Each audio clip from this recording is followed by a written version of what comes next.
Good morning, everyone, and welcome to the webinar. I'm Ali, and I'm a volunteer with the Community Comms Collective. Hello.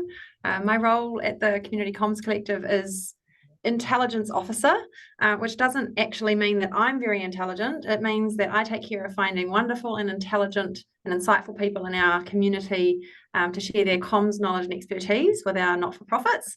And today we're very, very lucky to have Cassie Hayden and Julia Anderson presenting to us about human-centered communication. So welcome, Cassie and Julia.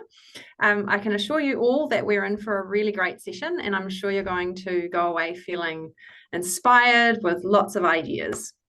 Before we crack into things, a couple of little housekeeping notes. So the session is being recorded and we will be publishing it onto the Community Comms Collective website, so you can re-watch it as well.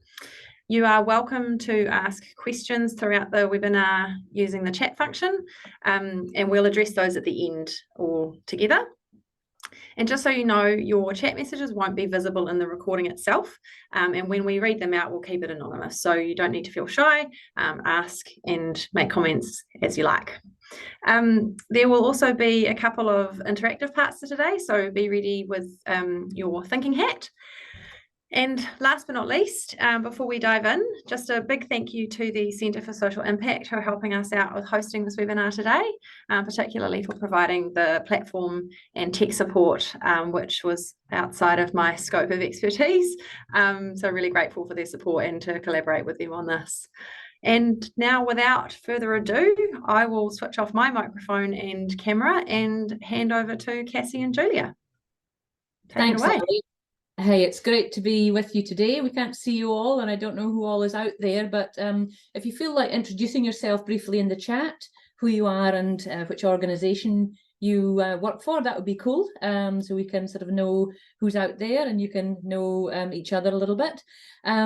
So just before we get stuck into the presentation, Cassie and I are going to tell you a little bit about ourselves and how we came on this journey with our company Mitra. So I'll start. Tēnā koutou katoa, ko kotirana te whakapaparanga mai engari, ko Shetland Islands te whenua tupu. Ko rewe te kāinga, kai te whanganui atara au, he kaitohu au I Mitra. Ko Julia Anderson au, tēnā tātou katoa. So as you can probably hear from my accent alone, I hail from the Shetland Islands. Originally part of Scotland. So 24 years ago, I came here from one far-flung group of islands to another, and this is home. So back home in Scotland, I trained as a journalist and I worked in that field for several years before moving into comms, where I felt that I could make more of an impact and find more meaning in my work. Before coming to New Zealand, I worked for a lot of years in the west of Scotland, mainly in housing and education, in some of the most impoverished communities in Europe.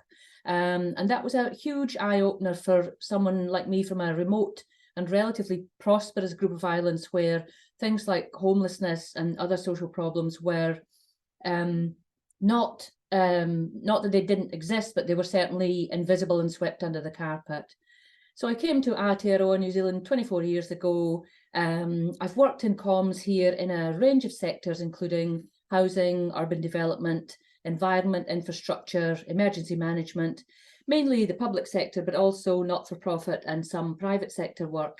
And the thread that has always come through my career and my life really is a wish to make sure that other people feel heard, make sure that we can communicate with them and connect with them in a way that meets them where they're at.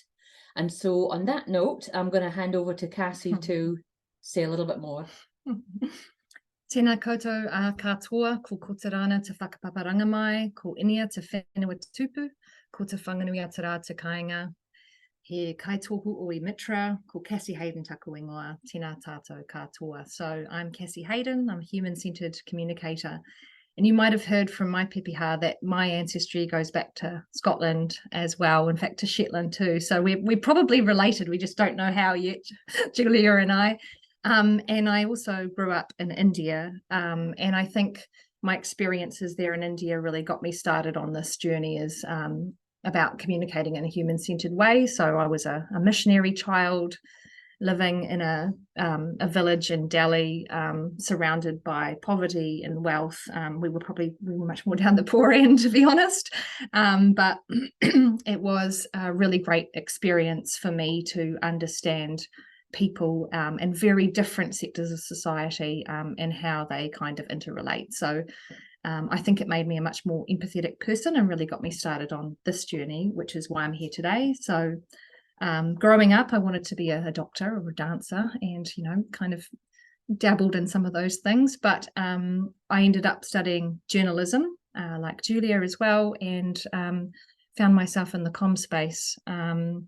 And like since the beginning, I've been working in areas where I thought I could make the greatest impact. So social services, environmental issues, also some science and engineering and management. I've also been a PR agency. So done a lot of breadth across the communications sphere. But I think, you know, and the reason why I want to tell you this part of my journey is it's very relevant to human-centered communications, is that along the last couple of decades working in communications, I've really felt that my potential wasn't really being realized. I'm a very creative person. You know, I've had a menswear label and I've translated books.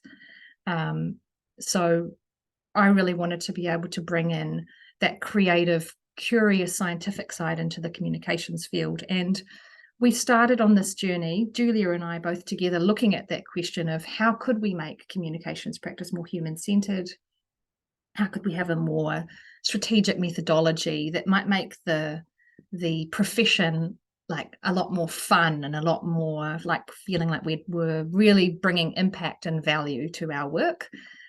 So a couple of years ago, we sat down and we started doing workshops every week, religiously, working through these big questions that we had. And as a result, we came up with some really great methodologies and tools. And we delved into neuroscience, we delved into psychology, design thinking, and agile methodologies. And a lot of the thinking that we have now is underpinned by these wonderful spheres that are out there, but just haven't quite intersected with the comms field yet. So we're going to talk to you today about some of that. So we founded Mitra to be able to really facilitate these kinds of conversations with people, as well as be able to work the way we wanted to work. So Mitra is Sanskrit for, oh yes, I should be changing the slides here. Sorry about that. Are they not? There we are. Mitra is Sanskrit for friend or compassionate friend, which says a lot about how we work. So Julie is now going to take you through some of what we're going to be covering today. Well, thanks, Cassie. Okay, so let's get into it. So what we're going to look at today, we're going to cover a range of topics to help you understand a bit about how we see human-centered communications practice. And we're going to give lots of tips and examples along the way. So the main themes that we're going to cover: what is human-centered comms, the science and the origins of storytelling and where that fits into the picture, what makes stories stick in our minds, sometimes for all time, from ever since we were a child, and where do values fit into this picture and how do they motivate people? Okay, so first up, what's human-centered communication? So the key idea that I'd like you to take away here is that people don't engage with an exchange of facts and information. And for me and Cassie, comms has been too focused on transmitting key messages and one-way corporate scripts. And we feel that this disregards the fact that people have a deep need to belong. And human-centered communication is all about making lasting connections based on trust. So we've fined down to 5 building blocks the key features of human-centered communication. So let me quickly take you through them. Now, since humans first walked the earth, we've formed groups and alliances based on shared stories that go way beyond mere facts. Now, back then, it was for survival. These days, it's for a bunch of things. It's social engagement, discovery and invention, personal achievement, family security. And this is the first building block and curiosity is the first building block in human-centered comms. It's the spur that helps us to get our imaginations going and create these stories that bind us together, create these stories about the world and the people around us. Now, what sets humans apart from all species is something that we call epistemic curiosity. And that's the drive to obtain information for the sake of acquiring knowledge rather than merely to solve an immediate problem. Now, when we're in this state of epistemic curiosity, our brains respond as if we're actually thirsty or hungry, and we become what I would call infovores. We soak up ideas and information like sponges. This drives us to know more about how other people think and feel, and helps us build relationships and positive interactions. Now, when we're curious, it's easier to move away from feeling that something is risky or scary. And if I say that the phrase risk aversion, anyone that's maybe worked in the public sector will be familiar with that phrase and know that there can sometimes in organizations be a lot of focus on risk mitigation or risk avoidance. But when we're not focused unduly on risk or on protecting ourselves, we can start to construct the second building block of human-centered comms. So following on from curiosity, the next building block is empathy. So we can define empathy as the ability to put ourselves in the shoes of another person, have compassion and understanding for where they're at. And curiosity and empathy together can move us past our own entrenched biases, fears, and beliefs. And again, that's why it's so important to think about how we currently operate in the comms space and how we might flip the script and build more connection. So the point of curiosity and empathy is that it helps us connect with people, and that's the third building block in human-centered comms, connection. Now, we saw during COVID in New Zealand particularly how the government was able to galvanise practically a whole nation of people around this narrative of a team of 5 million. Now, for many people, that gave a sense of pulling together, taking care of each other, being part of something bigger. And this, in turn, helped to construct what is the fourth building block of human-centered comms, and that is common purpose. So the majority of people in Aotearoa at that time wanted to do the right thing, protect themselves, and help protect vulnerable people. And then coming to the final building block of human-centered comms, impact. And we know the impact that that had at that time. So the majority of New Zealanders were double vaxxed before border restrictions were loosened, and many thousands of lives were saved. Now, we acknowledge as well that that narrative did become unhinged a bit further down the track, and the nation started to lose that sense of common purpose. It became fragmented. We're going to touch on that a little bit later, but I'm going to just hand back to Cassie now to dig deeper into this idea of human-centered communication. Yeah, well, the thing I really want to talk to you about now is human evolution and the birth of storytelling. That's really critical to human-centered communications and also to practice as a human-centered communicator. So the key idea that I want to talk about is how storytelling shaped our civilization and society. And that really hinges around having a common purpose. So we follow people whose story that we believe in. So why are stories so important, and how did they change the course of human history? I mean, I think it really comes down to the evolution of the human brain. They have a unique feature that's allowed us to rise out of the survival mode of, living like wild creatures, if you like, and forming societies and civilizations with ideas and creating bold new worlds together. So it's in our imaginations where these ideas really flourish. We're gifted storytellers. We can create great fictions that enable our dreams and desires to be manifest. And this gift for telling stories has really moved us from an environment where we might have lived in caves or quite simply to being able to do things like construct a skyscraper to reshape our world and to collaborate on an unprecedented scale. So the cognitive revolution happened around 70,000 years ago. And that was when social skills, intelligence, and language all came together. And what it meant, according to anthropologists, of course, this is theory because no one is still around to remember it, but it would have meant that smaller tribes were able to unite with each other simply by believing in the same idea or myth. So a shell or a stone could become imbued with magical properties, for example, or we might jointly believe in an entity or a deity that helps to guide the seasons and create crops and things like that. So, and also to be able to band together perhaps against other tribes.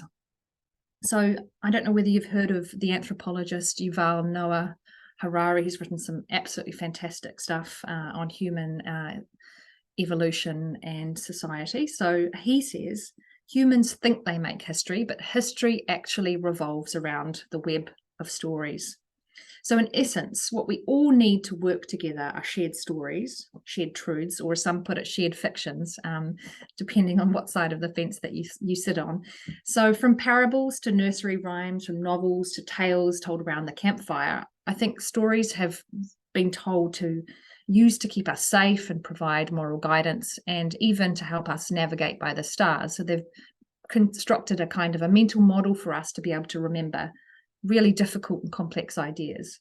So then around 5,000 years ago, along came the invention of writing and money, and that's given storytelling new powers as well. So it's enabled humans to store complex amounts of information that could be traded upon, organized, owned, taxed.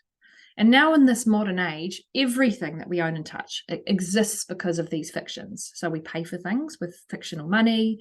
We accept stories about what political parties promise that they'll give us, or maybe we don't. And we purchase products based on what companies say their marketing tells us that they'll do.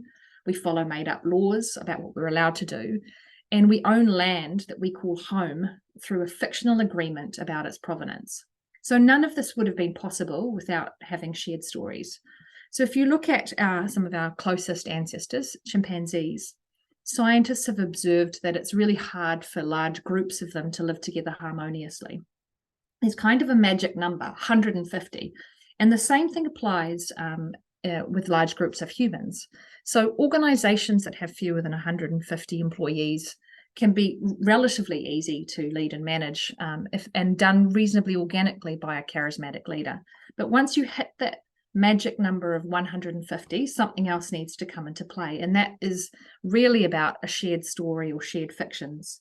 And you have company policies and corporate values and organizational strategies. They're vital in a large company if it's to function effectively. We all need to believe in something that's shared. So storytelling can have potentially destructive powers, but it's also really a necessary thing in our society to have these shared truths for us to be able to cohabit. So we do not follow people who spit raw facts. I think a lot of us in communications know this as well. We can't just give a message and someone will accept this. We follow people who thread together great stories that resonate with who we are and what we believe in. So we're going to talk you through now a bit more about what's inside those great stories. Okay, so we're going to have a bit of a look now at the elements of a good story. So and why this is important to human-centered comms. Every story has four elements in it. It's got a story arc. It's got a beginning, a middle, and an end. It's got characters: the hero, the villain, the sidekick, the romantic interest. It has a setting, where's it all happening, and it has a plot. And the studies that we looked at have boiled, in fact, all fictional stories down to only 7 major plots. That would include Rags to Riches, Voyages and Return, The Quest. So to understand our topic better here, this topic of storytelling, let's look first at fictional writing and see what that can teach us about the art of storytelling. And I want to look first at the importance of the story arc and what happens to us at each stage as we move through this arc of a story. Now, the first thing to bear in mind is that our bodies release powerful hormones in response to stories. So, for example, adrenaline, when we feel that there's a sense of suspense or maybe even fear in a story. Oxytocin, the bonding hormone, when we feel a real affinity with a character in a story. So maybe it reminds us of ourselves, maybe it reminds us of someone we love. And dopamine, when a story reaches a really satisfying conclusion. And I'm sure we can all relate to that in stories that we've read throughout our lives. Now, the key point here is that every good story, to make those feelings happen, has got a story arc. And here we've got the story arc in front of us with the little pussycat feeling all the feels as it moves along the story arc. So we start at the beginning. In every story, there's a setup. So once upon a time, things were normal, things were calm, life in the village was peaceful until something happens. There's an inciting incident. There's rising action as more and more action happens. And then there's a climax, just when we think nothing could get anything worse. And then it all starts to become unknotted as the protagonist finds a way through. There's falling action, which is our opportunity to breathe before the eventual resolution. And combined, the story arc, plot, and character are memorable because of how they make us feel.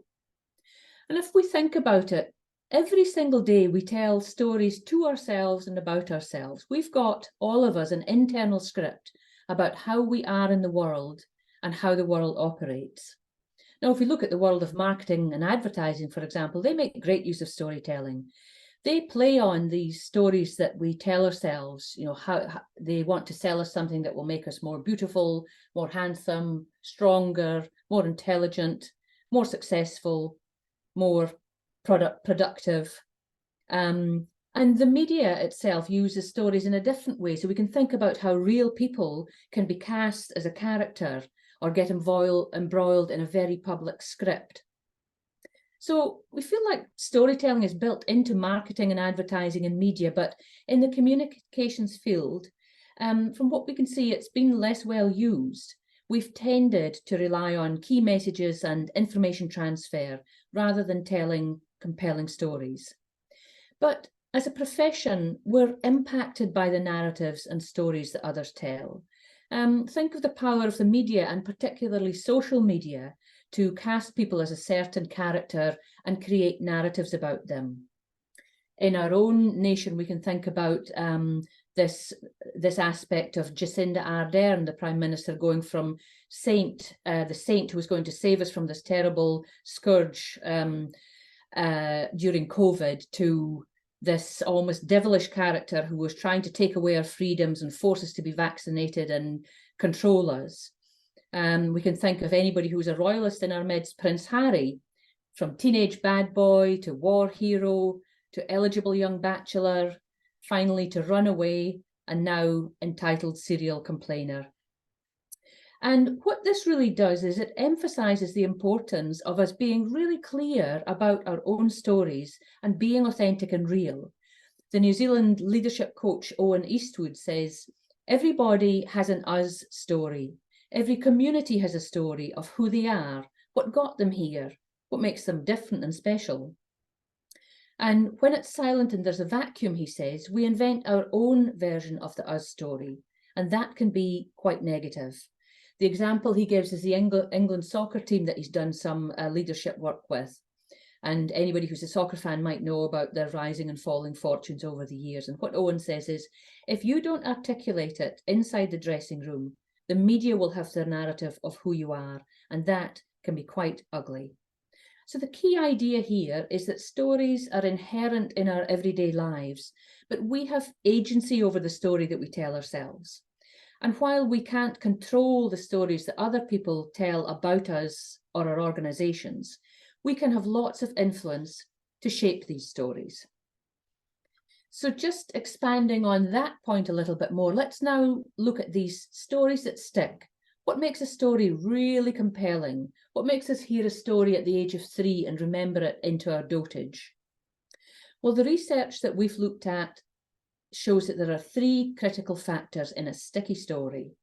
One is change, that moment when something happened. And this is endlessly fascinating to our human brains. And as I said at the beginning, it's that aspect of curiosity. What's going to happen next? What does this mean? What's this person going to do? And it drives us to keep turning the page. And the second aspect in a sticky story is a flawed character. So a good character is never perfect, just like humans. And we can think of some really obvious examples. So Donald Trump, really quite a deeply flawed individual, but hugely popular in the States, certainly at one time. And our very own dear Winston Peters, who we see all around us again on the billboards. Back he comes, that fascinating, flawed character who's endlessly fascinating. And the final aspect of a sticky story is there's a key dramatic question. The question that we keep asking ourselves in any compelling story is, who is this person? It makes us curious and hungry for more and keeps us turning the page. So just to sum that up, good stories are really explanations of the human condition. They take us places, they transport us into other minds, other bodies. We see things from a different perspective. And a sticky story, a good story, can creak open the door of empathy to make us think, what makes this person think? What makes them do the things that they do? But how does this relate to human-centered communication? Because we're not advocating for our work being works of fiction, right? Well, we advocate for authentic storytelling. So a good New Zealand example is the former TVNZ journalist Johan Casanada, who's been very open about his long struggle with his mental health. He wrote a book about it called This Is Not How It Ends. And on the strength of all of this, he's now an author, a keynote speaker, an expert panelist, and a podcaster. So when we're open about the human condition as it relates to ourselves, it builds connection. And we've all seen the posts that perform well on LinkedIn or Facebook. People who allow themselves to be vulnerable and share something that's really meaningful to them. They're real, they're relatable.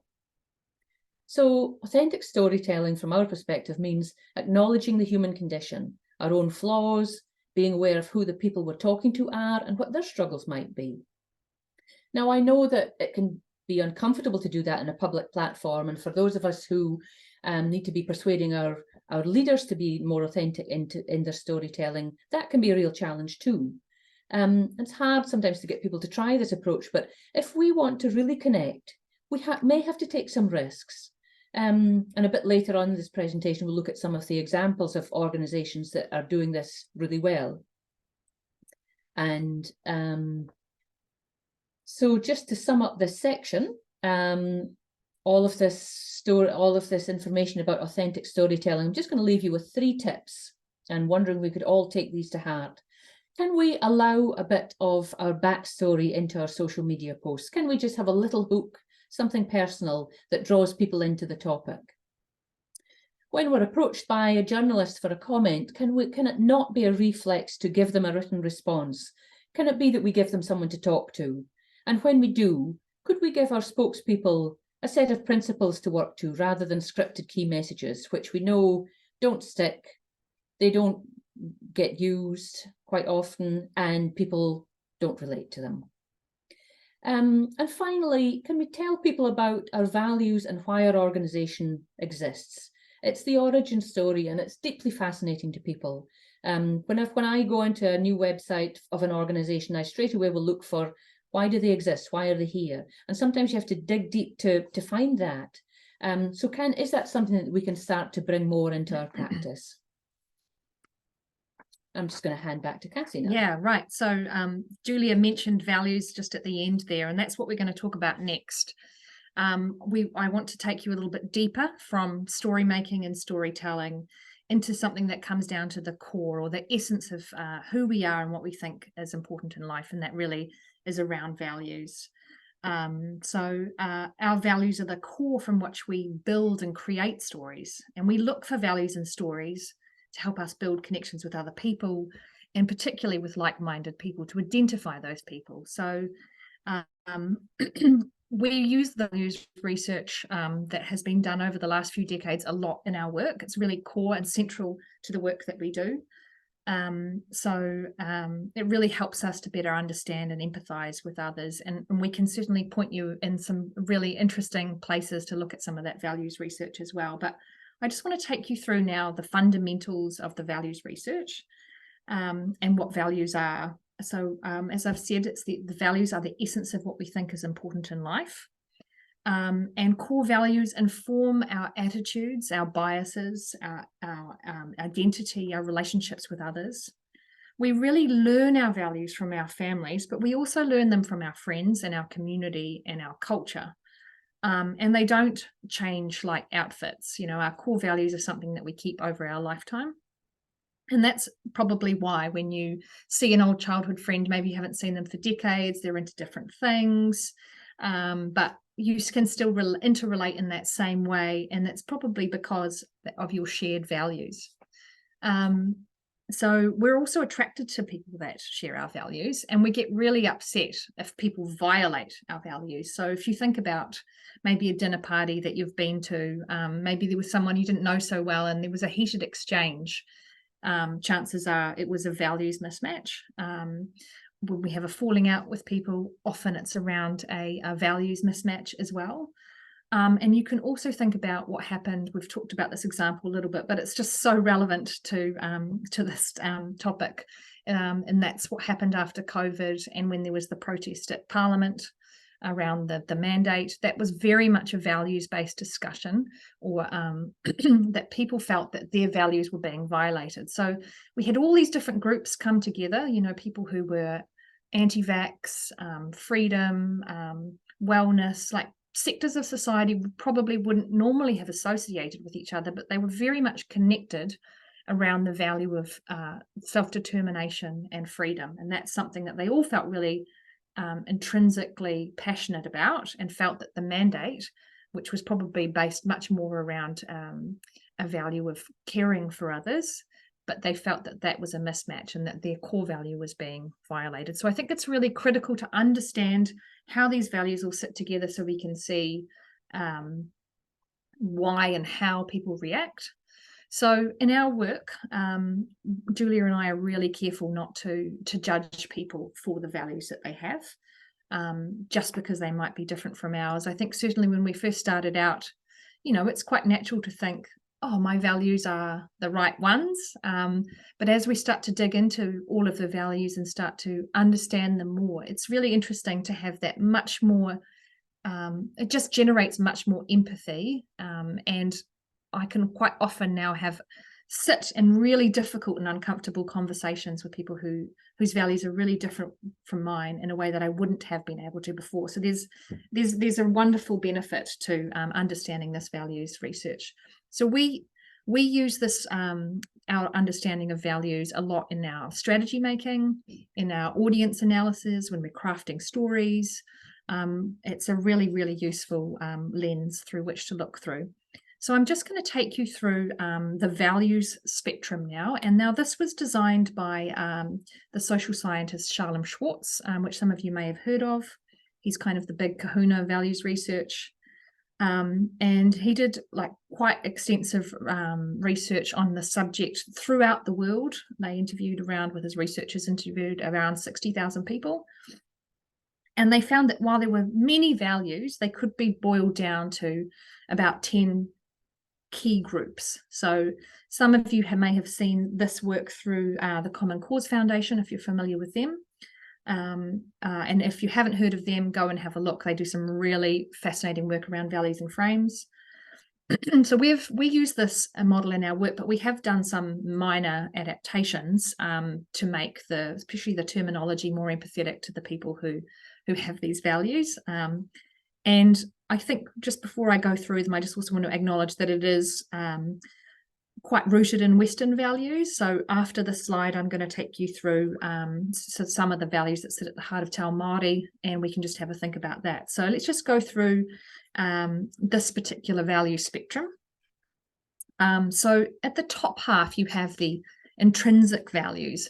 So those, excuse me, are the values that place the focus on something that is inherently rewarding to do. They are very much the core values, as opposed to the extrinsic values that sit at the bottom, which are driven by a need for external rewards rather than internal rewards. So your intrinsic values are the ones that really change throughout your lifetime, and the extrinsic ones are ones that we can invoke and shift a little bit, and which are quite often used by marketers, as you can imagine, with the enjoyment and the power and the stimulation and the security, keep safe. But actually, if we really want to do deep work, we need to invoke those core values at the top.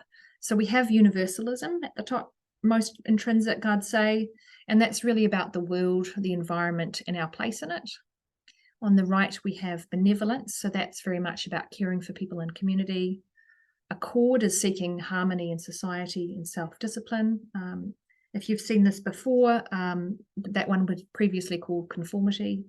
There's tradition, which is very much about respecting elders and those who've come before us. and self-direction, which is a very big and important value in modern societies, I would say, as I mentioned before about the freedom movement. So this is very much about creativity, curiosity, freedom, independence, and also it's a lot about privacy too. From the extrinsic values down the bottom, obviously you recognize power. That very much comes down to recognition, prosperity, popularity, prestige. Enjoyment and stimulation, they're both quite similar. One is enjoyment, more about pleasure, fun, and indulgence, whereas stimulation is about that kind of that excitement, adventure, daring, bravery, curiosity. Security is very much about prioritizing safety, but also national security and patriotism come into play. So, for example, in the right to bear arms movement in the States, what you would see playing into that debate a lot is the value around security and the value around self-direction. So they're incredibly strong in those debates. And then finally, achievement. Again, one that's quite omnipresent in modern society. So that's success, ambition, and intelligence. And you'll often see this one in particular in corporate values expressed in various ways. So it's something to think about when you go back to your company today and think about where do your company values sit and how do they relate to your own values. So this one here, we have some of the values that sit within Te Ao Māori, which I think are really important to consider, especially within the Aotearoa context. And I apologise to people who are not from Aotearoa here today. I know that there are a couple of people beaming in from overseas. But, you know, we wanted to really bring these in to play because at one of our last presentations, one of the attendees really challenged us to think about how the values model we were using was quite rooted within Western values. Even though that research had been done across the world, I think certainly the lens with which it had been expressed is quite a Western lens.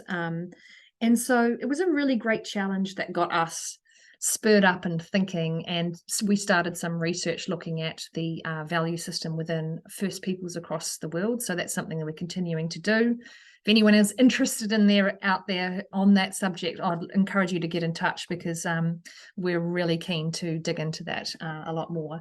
So our first thought when we started this research was how much more deeply these kinds of First Peoples values resonated with us. So they're much less about the material and the ego, much more about our connection to each other and to the world around us.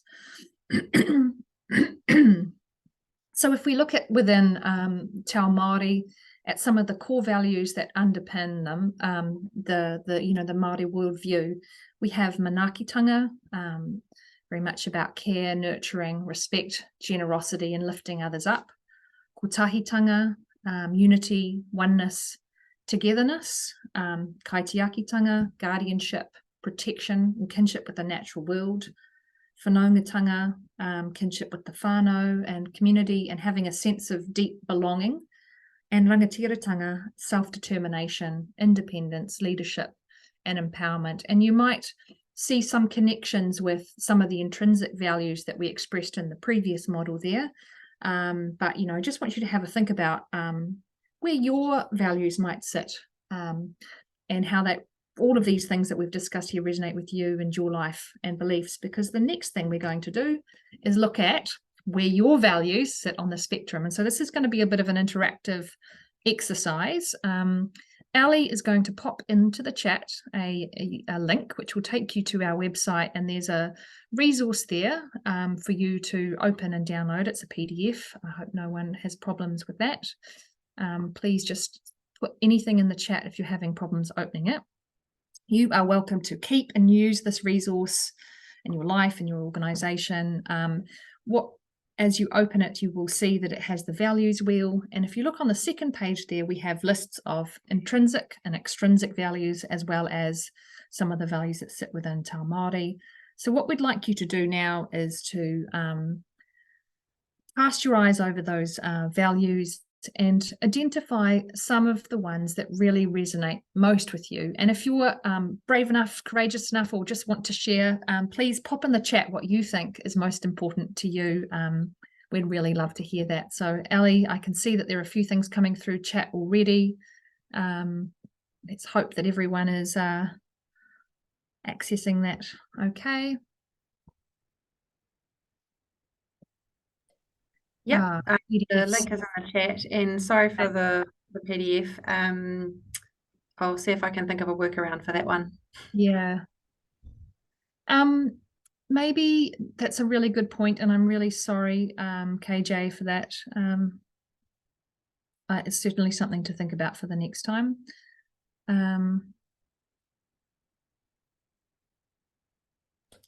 I'll copy and paste some of wonderful. the actual intrinsic values from the PDF into the chat, but it will get a little bit messy. So, but yeah, I'll do that now. Just bear with me. That would be wonderful. Thank you so much, Ali.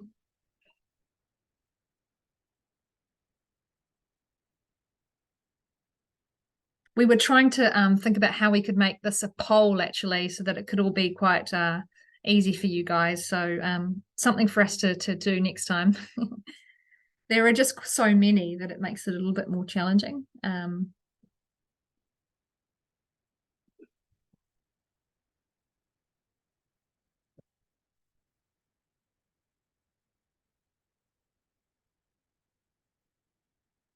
So we'll just spend a couple of minutes just as you look through these and try and identify where your values might sit.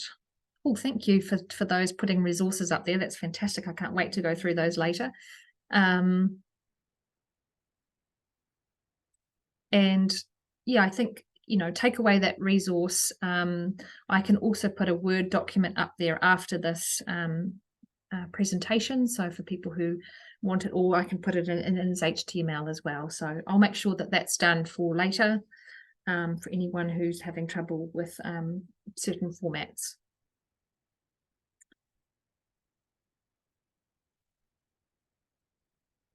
Thank you, Ali. There is a lot there, right? So Julia and I can probably share what our core values are. I think obviously they're quite similar, having worked together or being able to work together so well.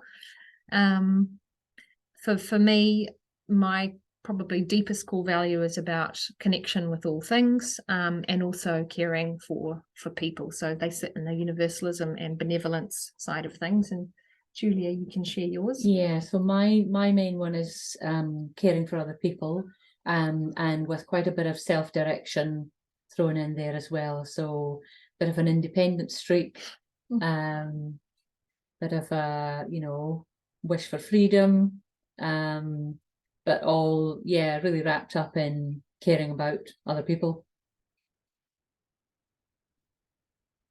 Cool, Ali. So thank you for everyone who's been popping in some of their values. You can keep putting them in.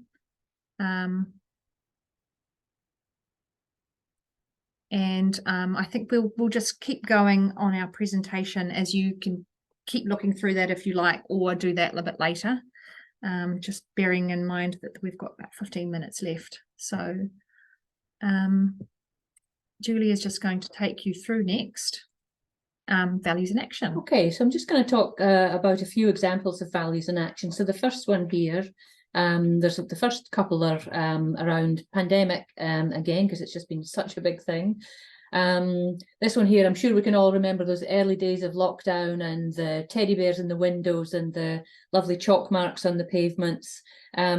Professor Lisa Gibbs from Public Health Unit in Melbourne University is quoted as saying, "It's easy in times of danger to be so concerned with protecting the child that we can sometimes treat them as passive and vulnerable, which doesn't make them feel safe. So these sorts of activities are really helpful in providing a sense of agency in children, that they can cope with what's happening and they're making a contribution to others as well." So those were the early days of the pandemic. And then as time wore on, and in New Zealand, the restrictions continued, and particularly when the vaccine mandates came in, we saw a really different side of the, you know, values presenting themselves. And I'm sure for those who lived in Wellington, we all saw this, and for those outside Wellington, would have seen it on our TV screens. The government's reaction, you know, the government's actions began to be seen as an attempt to control and a breach of our civil rights. And, you know, it could be argued that what preceded this, this movement was perhaps the government losing a bit of touch with the public mood, not shifting the narrative perhaps in line with the public mood. And, we'll always remember those times. This next example here is New Zealand Red Cross. So they did a piece of research which showed that New Zealanders think New Zealand Red Cross is great, it's motherhood and apple pie, great organisation, but they don't actually know what New Zealand Red Cross does.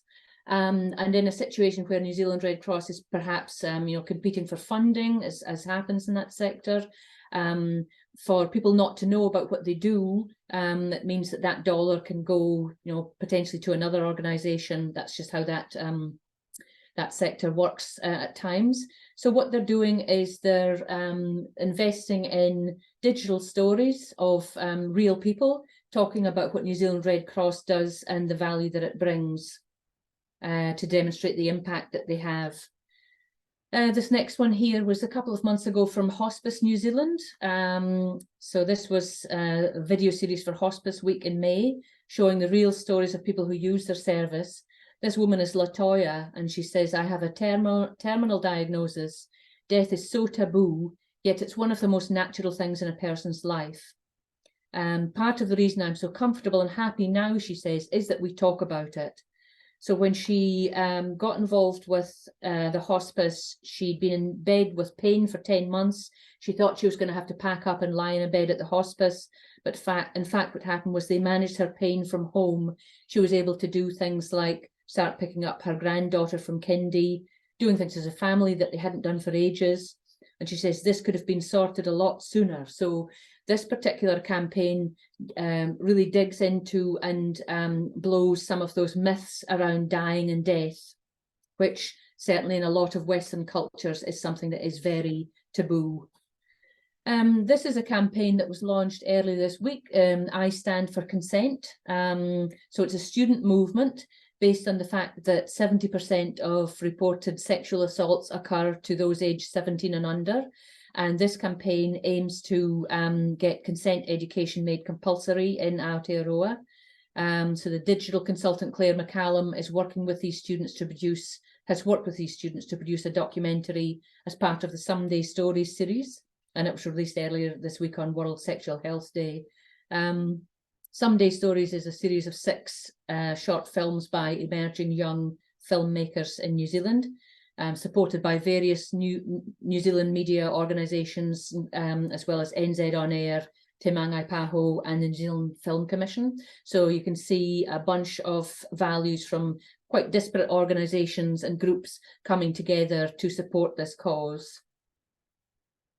And finally, Women's Refuge in New Zealand. So they're using digital media, particularly in a few quite cool ways. You may have seen their Gift a Safe Night campaign, a digital campaign that encourages people to make a donation to pay for a safe night for someone in accommodation when they're in immediate danger.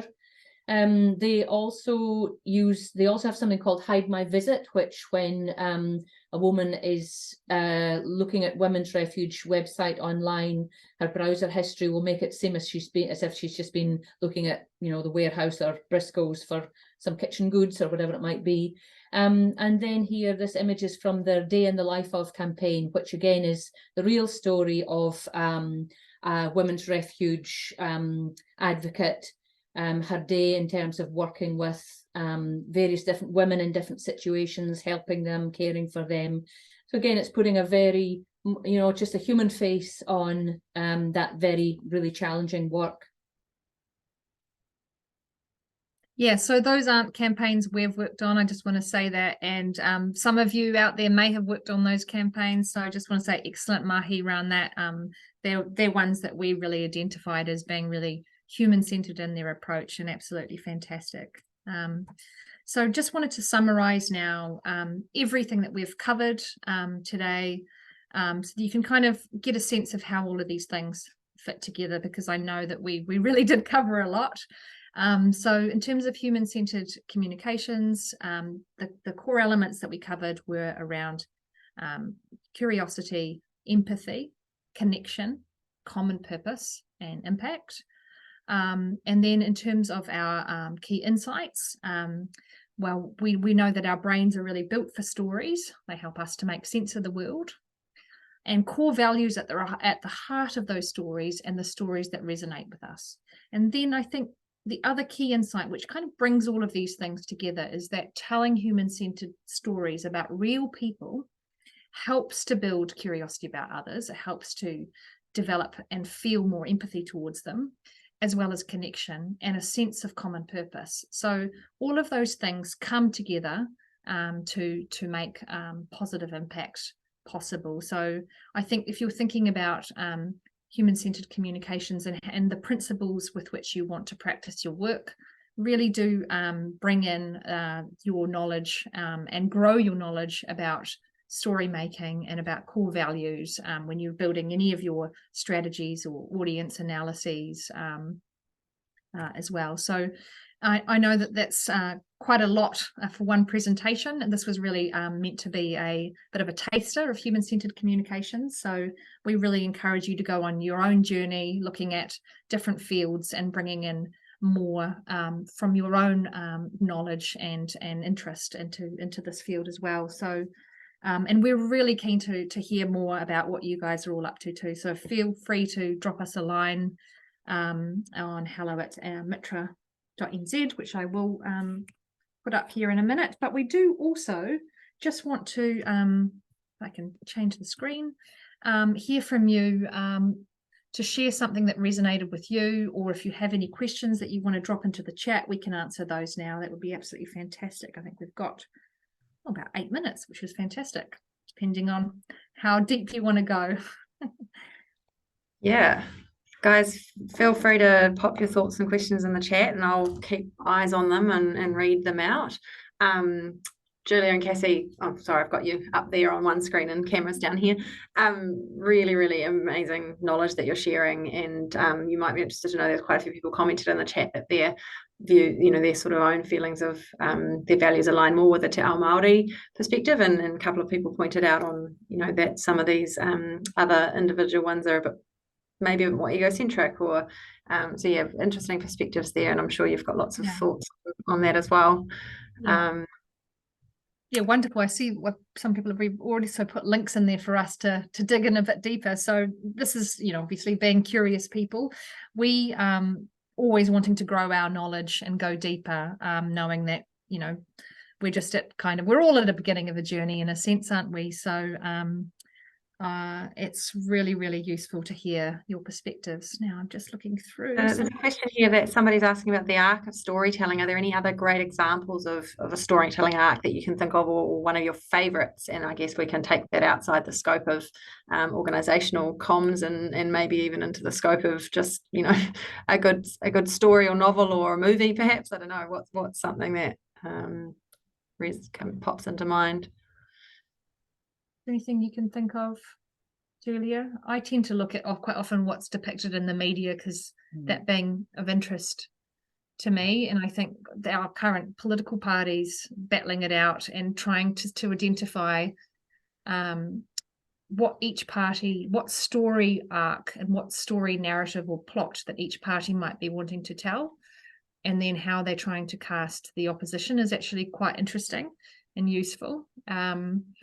So we certainly have, in fact, Julia and I kind of plotted a story arc for New Zealand, which is why we talk so much about the COVID pandemic, about how the Jacinda, for example, she kind of cast herself as people cast her as being this quite empathetic saint, and, people really followed her in the beginning, but there was a point where that became unhinged. I think that originally COVID was the antagonist itself, and when it finally entered into New Zealand, and it was Omicron, and which was a lot less nasty perhaps than what we'd seen before, that Omicron was no longer seen as a kind of quite the same villain in the story as before. And so then we suddenly had this idea that who is the villain in the story, because we've been trying to overcome the monster. We'd use that plot. And I think it became really interesting to see within that vacuum of there being a strong story, what story was being told. So that would be the example I would think of. There's another question that's come up. Somebody has asked, could you go through the 7 major plots? Mm-hmm. Yeah. Want to do that, Julia? Just don't have all of them to hand right now, so I just might need to. Should we? Is there sort of maybe some further notes or resources that we could? Yeah, we can definitely send those through. I mean, just off the top of our head, though, we have overcoming the monster is one of them. So, you know, the protagonist has to fight against a monster, but also sitting under that, you might have like the David and Goliath story. So you've got the underdog. You have the quest, so the hero's quest, the rags to riches. Comedy is also a plot. It's like knotting and then unknotting. We have tragedy, obviously going to end one particular way, not necessarily a tidy resolution. Voyage and we love that one. Voyage and return, that's a wonderful one. We're missing one. You've challenged them. Well, while you think of it, because I'm mindful that we've only got a few minutes left, somebody I think's drawn a question about, you know, the authentic storytelling and, you know, pointing out the need to be vulnerable in that, and how do you know, and you may not know the answer to this, and I certainly don't, but how do we know when someone is being real in their communication? Yeah, that is a really good point. And I think, you know, communications does tend to become quite polished and careful, doesn't it? So I think humans have a pretty good instinct about what stories are real. And I think we tend to know when we're being told something that isn't quite true. And all we can really do in our own practice is to keep sharing those authentic stories and being as authentic as we possibly can. Do you want to have any things that you want to add? Well, I was reading something recently, just in the last week or two, about authenticity. And it kind of took me down a bit of a rabbit hole, because it was saying, you know, there's sort of no agreed definition of what authenticity actually is. So where does that leave us? But for myself, I've just been trying a little bit more, even with my LinkedIn profile, just to add a little bit of myself to my posts and my comments, rather than just kind of being behind not a facade, but sort of behind I guess not being myself would be the opposite of that. So I think probably not really answering the question, but I think if we can just bring a little bit of ourselves, if our leaders can just bring even a little bit of themselves, we don't need to be spilling our guts, but bringing just a little bit of ourselves as a bit of a hook to storytelling. And I do agree with Cassie that people know, even though we can't maybe put our finger on exactly how authenticity looks, people know when someone is not quite being real or being authentic. So I'm not sure that there's a definitive answer. Yeah, but we could probably go back though to what are the 3 principles that underpin our trust in a public sphere. And that might be quite useful for you to think about. There's some really great resources on this, and there are 3 things that make us trust. And you have to think about these as it's not 1 + 1 + 1 equals, let me explain it first. There are 3 elements. One is capability. So the people can do what they say they're going to do. Then also it's about honesty. So people are honest about what they're going to be able to do, and also that they care about you. So in the public sphere, if you have one of those things missing, you won't be trusted. Not at all. It's just 1 + 1 + 0 = 0 in the end.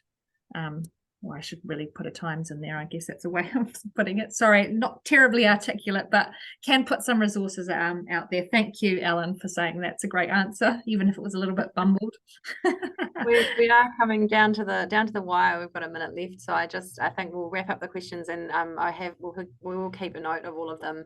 And Cassie and Julia, if we've got some thoughts we can share and additional resources, we'll circulate those after the webinar. So just want to say thanks again to both of you for giving your time today. In case anybody's not aware, Cassie and Julia have done this on a volunteer basis for us, and we really, really value that and appreciate that. Speaking of values, I value service. And so yeah, that's really wonderful that you're here to share your knowledge. And I know that we've only just scratched the surface of this topic, and you've both spent a lot of time, digging deep into this. So yeah, thanks again. If you've got remaining questions, folks, chuck them in the chat before you pop off. And we'll get the recording up as soon as we can and email it out. And yeah, thanks again, everybody, for coming along. Hope you have a great rest of the day and a wonderful weekend ahead. Kia ora, thank you. Kia ora.